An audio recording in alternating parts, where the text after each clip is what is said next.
Hi guys, amazing na buhay. Ayan, nandito naman tayo sa ating kambingan. So naglilinis muna tayo ng kulungan and then magpupurga tayo guys. Ito si Dagol, nakitaan ko ng problema sa kanyang balat. Parang ginagalis yung kanyang batok. Mamaya papakita ko sa inyo.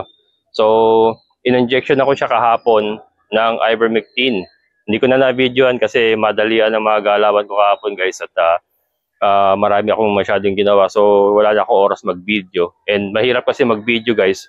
Si Dagol ay malaki. So, talagang nag-wrestling kami para siya ay maturukan ko.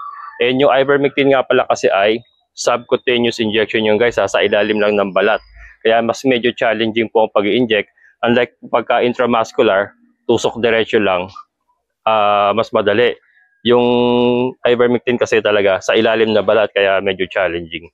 Yan, so yan, ay naturukan ko na si Dagol kahapon ng ivermectin. Ito po. Ito po sa mga hindi familiar sa ivermectin, ito po ang ivermectin. Ayan, ivermectin. Ito po ay both internal and external parasites po ang napapatay niyan. Kaya pagka may mga problema po sa balat, katulad niya parang may galis siya, pwede pong gamitan ng ivermectin yan. So, titignan po natin kung ano po magiging epekto. Ayan, so, yan po ay Dagol. And then yung si Mengmeng po, ay tuturuan ko na rin ng ivermectin ngayon. Nakatatlong turok na po siya ng antibiotic, kaya lang matamlay pa guys. And yung ating dextrose naman ay tuloy-tuloy ang pagbibigay natin. So, ganun pa rin ang kanyang mga galawan, patikim-tikim lang po ng damo.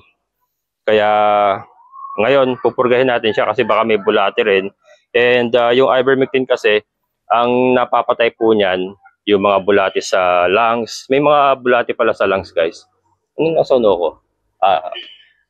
May mga bulate pala sa lungs, sa baga, sa kidney.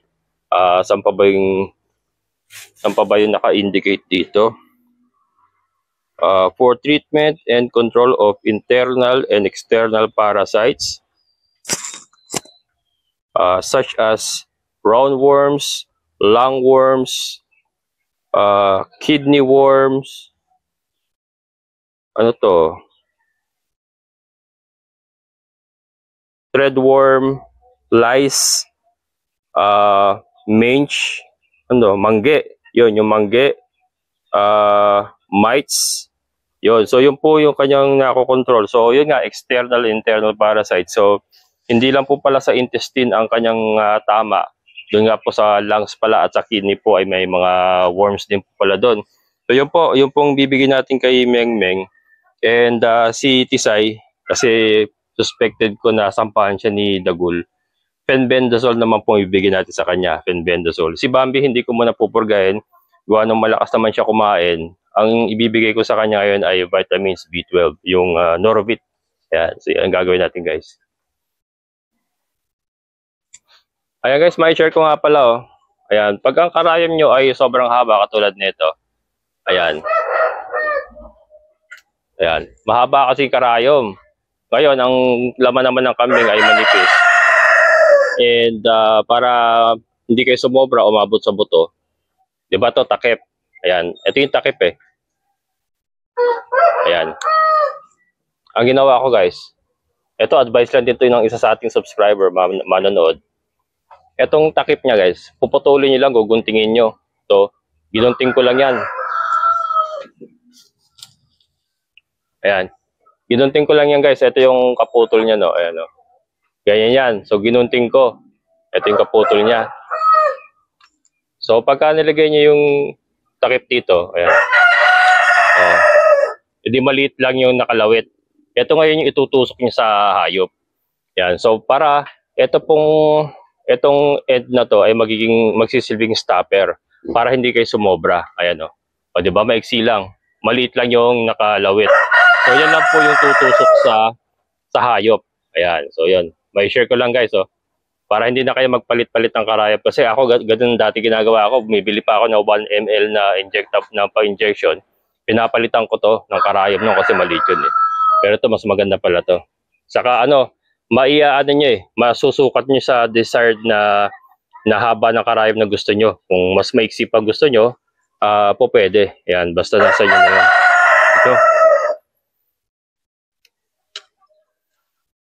So guys, ivermectin, unahin natin si Mengmeng. 2 ml ang ibibigay natin sa kanya. Sinundan natin yung dosage kasi wala sa goat. Sinundan natin yung dosage ng baboy. Sa baboy kasi 1 ml for every 33 kilogram. So inassume na lang natin na si Mengmeng ay nasa 50. So ni-round off na lang natin sa 2 ml. Yan. Malapot to guys, malapot.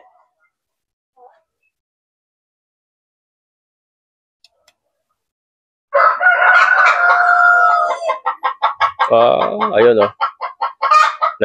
Nagtag-isang itlogan na sila guys. Tag-isa na sila. Problema, maingay.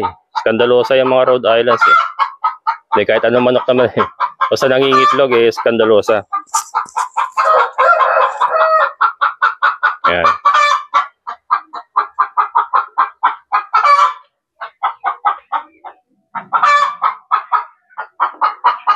Ayan guys, 2 ml.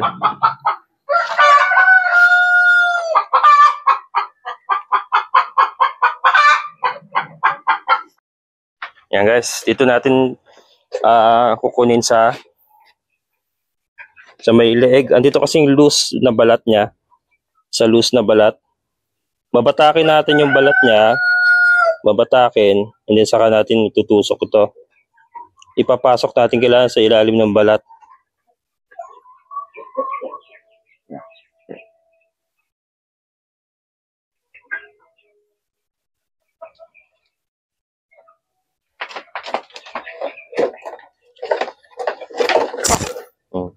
Yan. Ayan guys. Sa ilalim ng balat lang yan. Mangyayari nun, kakapain nyo parang lolobo yung balat niya. Lolobo ito. Lumobo. Yan.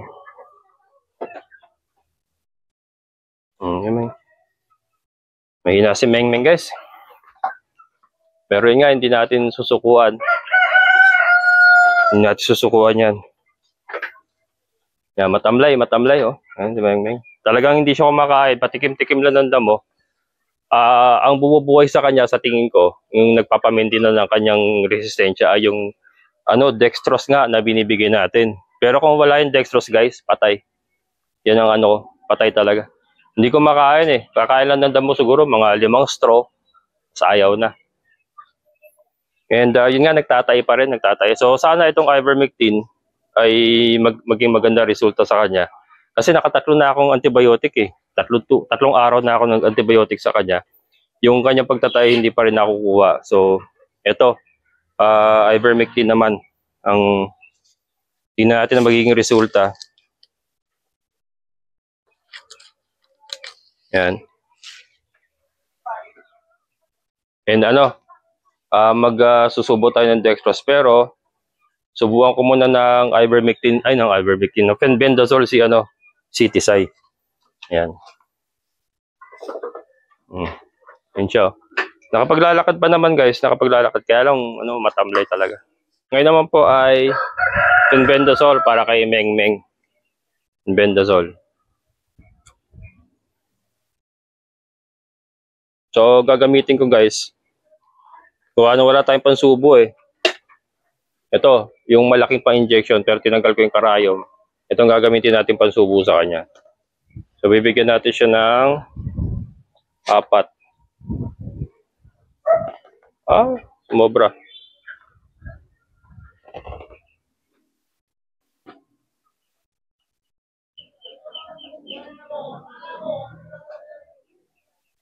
Yan. 4 ml guys.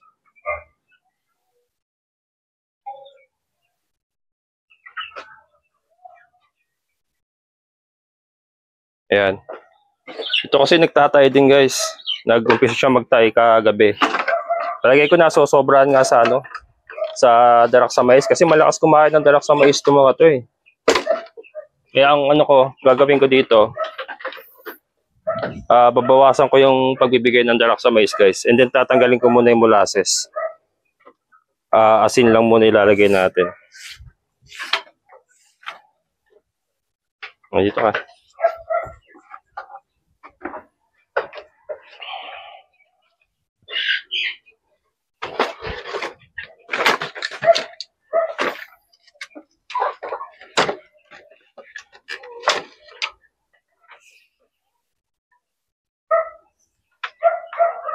Kasi ito, ikukulong ko muna siya para hindi siya kumain ng damo. Kasi may damo tayo nakalagay sa feeding rack nila.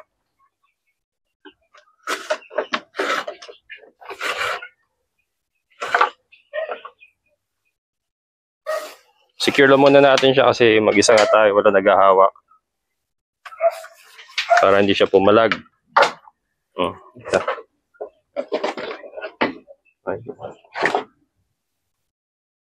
Diba guys? Kita nyo? Can you see it?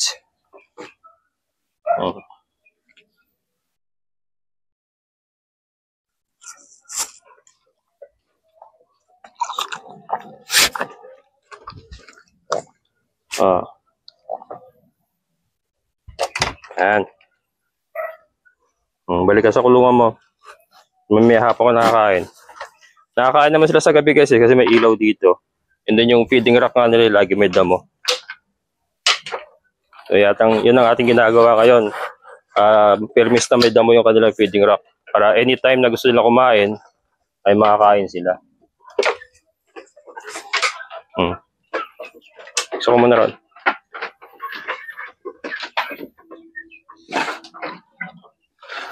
Mamaya, mag-ano rin to guys. Susubukan ko rin ng dextrose to. Dextrose powder. Agapan ko na agad. Habang nag-umpisa pala siya magtae. Dextrose ka agad. Ito si Bambi, wala akong problema rito. Ayan. Pero si Bambi ay tuturukan natin ng Norovit vitamins para sa kanya. And then yung dalawang inahin, susunod na lang sila mag-vitamins. Ayan. Ayan, so para kay Bambi naman guys. So ito yung sinasabi ko sa inyo guys. Oh. Ayan. Putulin lang natin hanggang dito para ayan. Para yung karayom niya ay hindi masyado mahaba. So pag pinasok mo yun dito, hanggang ganyan lang yung labas ng karayom niya guys. Maiksi lang.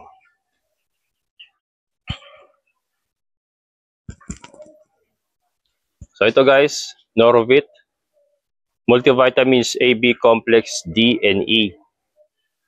Yan. Bigyan natin siya ng 5 ml.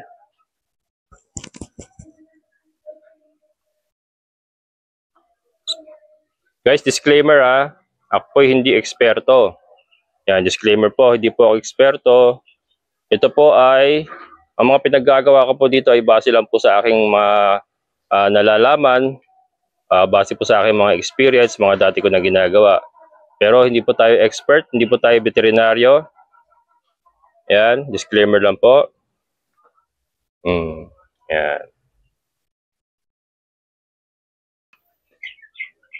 Ang bili kayo ito.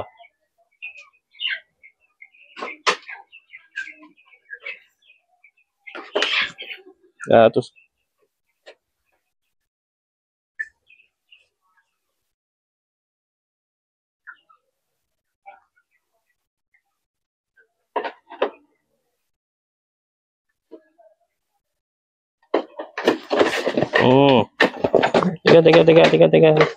Teka. Wait lang. Sakit. Sorry. Talian natin guys, Tatalian natin. Natira pa, parang 2 ml lang yung pumasok.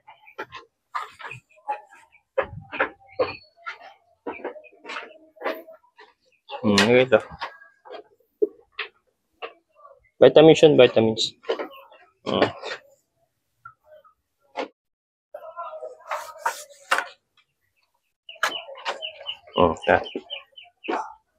Ito guys ay intramuscular. And then dito tayo sa may leeg, malapit sa shoulder.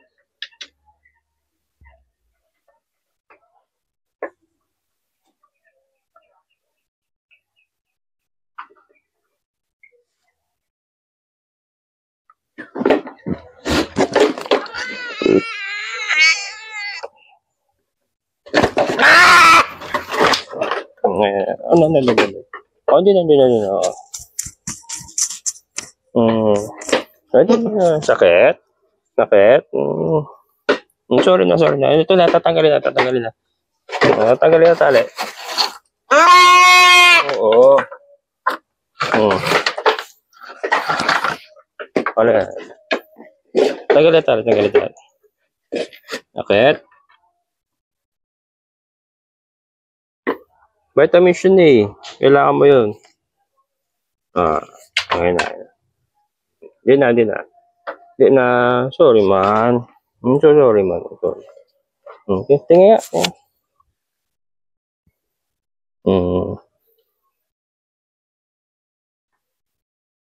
Yan, pumasok naman guys. Pumasok naman. Sige na. Ayan. Ayan guys, so ito. Pumasok naman. So nakita niya maliit lang naman yung karayom na tinusok na sa kanya. Masakit lang talaga kasi medyo malapot itong gamot na to. Itong vitamins na to. Ayan.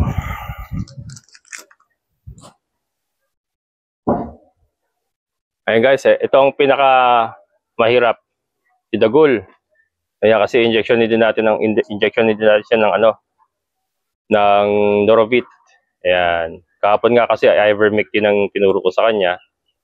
Yan, isang dahilan kahapon kaya hindi ko nakunan kasi nga challenging kasi malaki. So nagmamadali ako kahapon. Kailangan na kasi ibigay sa kanya kasi nga nag-worry ako dun sa ano niya yung nasa balat niya. So hindi natin na-video. Pero ngayon bibidyohan natin yung pagturo ko ng Norovit. Ayan. Kaya ba? Lalabas ko muna guys para makita niyo.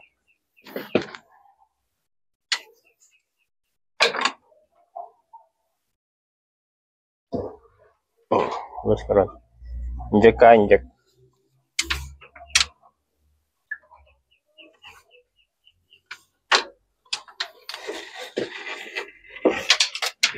No.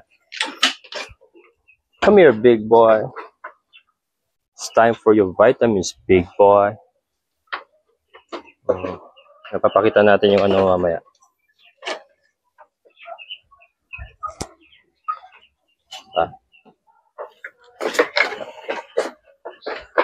Ito itatali ko siya ng dikit. Guys, didikit natin dito. Yung hindi siya makakapalag talaga. Kasi malakas to si Dagul. Malakas to. Kahit pahawa ko sa iba to, may hirapan eh. What more yung mag-isa lang tayo, di ba? Pero, nagagawa naman nakukuha naman sa tiyaga yan guys. So, tiyaga lang talaga. Wala naman tayong stay in na tauhan dito. At hindi natin afford.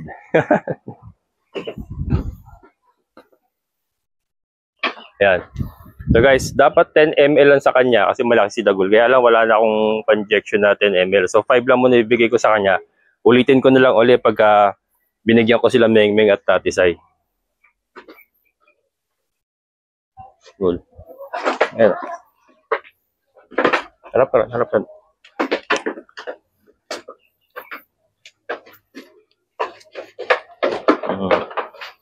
Mukha yan.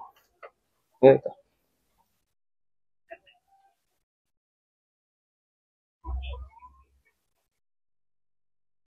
Ayan. Nahanap ko yung spot na Ano ba?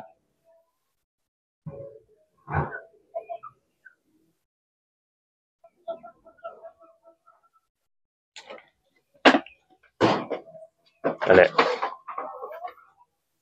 Papalagi.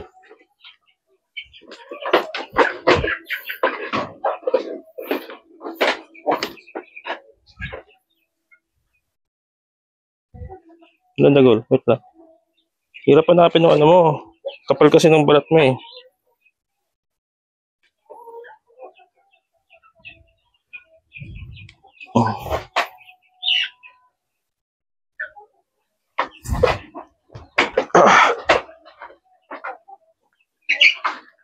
Yeah. Hindi na. Tama na. Ayos na. Tingin na. Release na. Ayan guys. Okay. Din na. Dali na.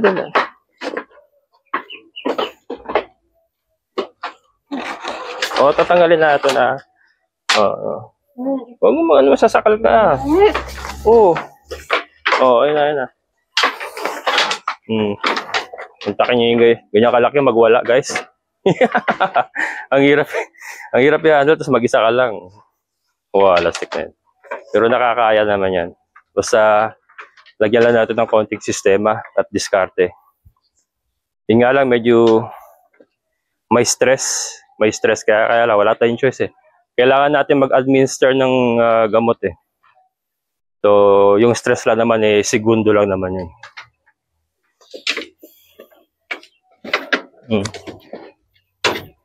Sige na, higa ka dyan. Vitamins yun. Sakit? Wow, lugol ko ah.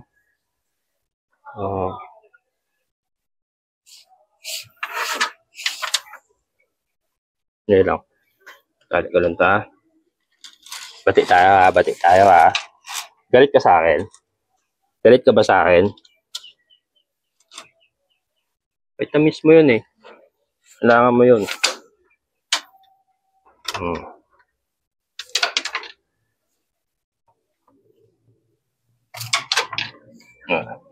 Ha? Ganito. Ayan guys.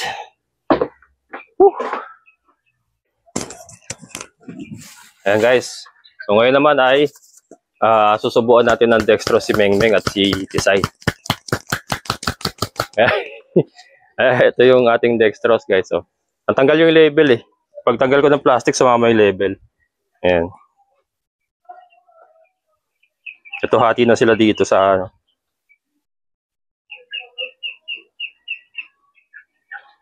Ubus na.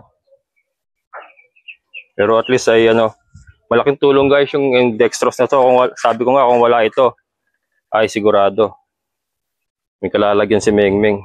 Pero dahil dito ay ano, malaking tulong talaga. Kaya sa maghahayop talaga katulad natin, maganda talaga may mga stock tayo ng mga ganito, mga meds nila. Saka ng mga ganito suplemento.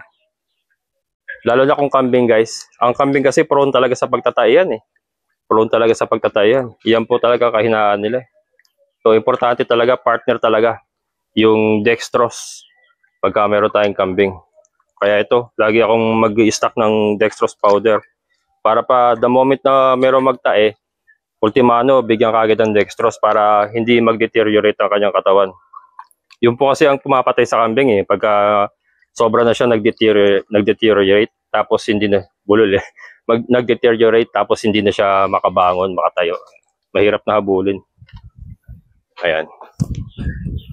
Ito ay dito na talaga to.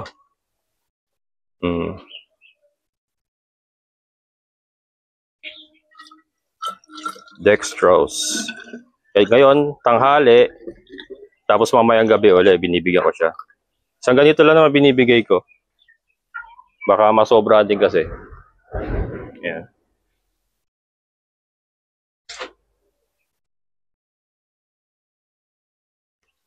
Dami.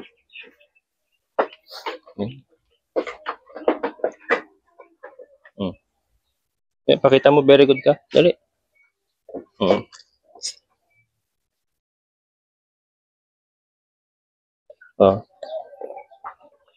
Yan.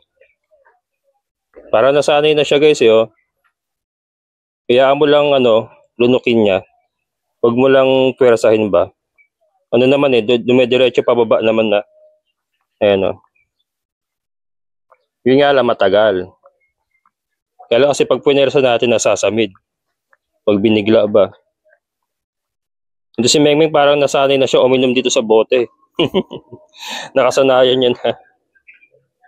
So ito rin guys, isang magandang senyales din.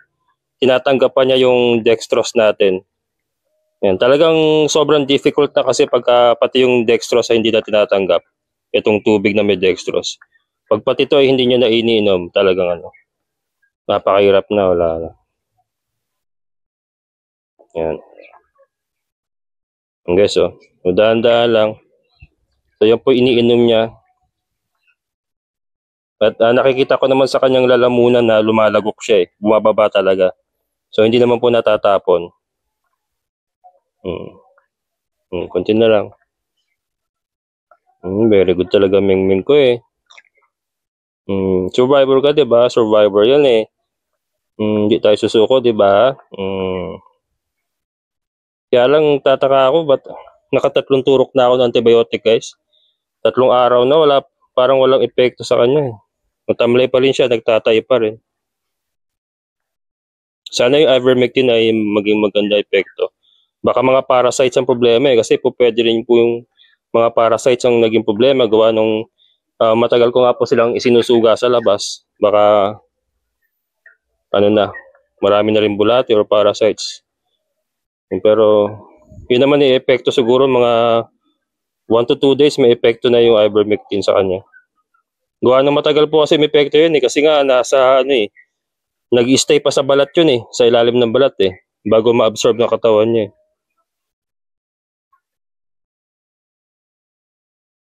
Ganti na lang. Yan.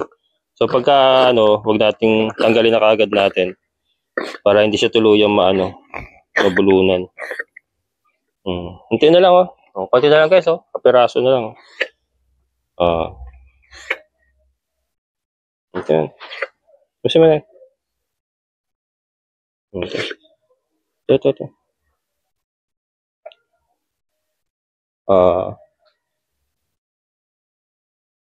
So guys, isang realidad talaga ng pag-aalaga ng kambing. Hindi po talaga mawawala kahit gaano siguro kagaling ang isang nag-aalaga. Meron talaga magkakasakit kasi may buhay yan eh. Hindi naman po natin hawak ang buhay ng mga hayop. So sa aking pananaw kahit gaano kagaling kang tao or nag-aalaga, meron pa rin magkakasakit sa iyong mga alaga. Ang importante lang doon ay kung paano mo sila i-handle. And again, hindi po tayo expert guys. Hindi ako expert Ako po nagbabahagi lamang ng aking mga ginagawa dito. Ay, sorry. Sorry. Ayan, very good. Ayun guys, naubos na niya. Si Tisay naman. Kasi nagtatay rin si Tisay. So yan, ito mamaya ulitin natin yung pagbigay sa kanya ng dextrose powder mamayang gabi uli. Yun ang parang pinaka-dinner niya. Ito, lunch niya. And then mamaya dinner. Pero tumitikim-tikim naman siya ng mga damo. Ito si Mengmeng naman, ay si Tisay naman. Ayan. Ayan guys, ikutan muna natin sila. Galit ka ba sa akin? Pwede ba ako lumapit sa'yo? Hindi ka galit? Bati tayo Bati tayo dagol ko Sorry man, sakit ba yan? Sakit? Sakit? May muta ka Ito guys, sasabi ko ayan yung sa scalp niya matigas, dry na dry. Ayan tapos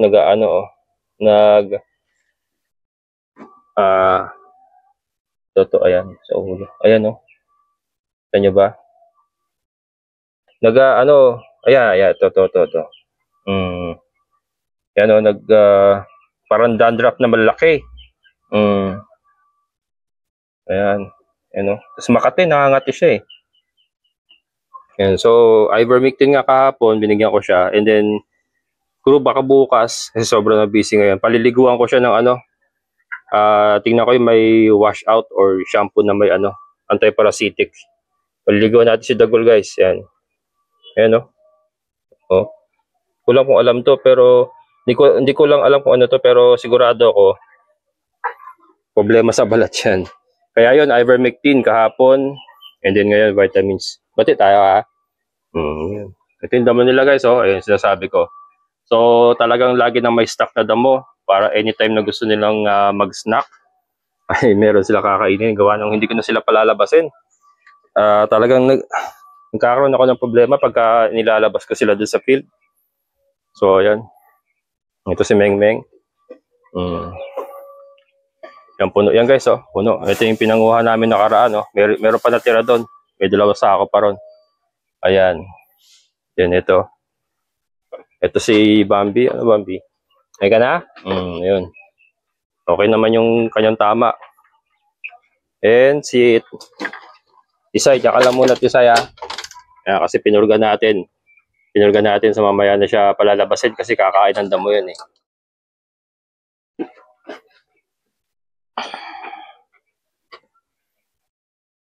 Ayan guys, medyo napagod ako. Nakakapagod din talaga pag mag-isa ka lang and then ganun ang mga galawan mo. Pero okay lang yan kasi nga gaya ng sabi ko, gusto natin ginagawa natin and ito na yung buhay na gusto kong gawin eh. Hanggang sa pagtanda ko. So farming talaga guys.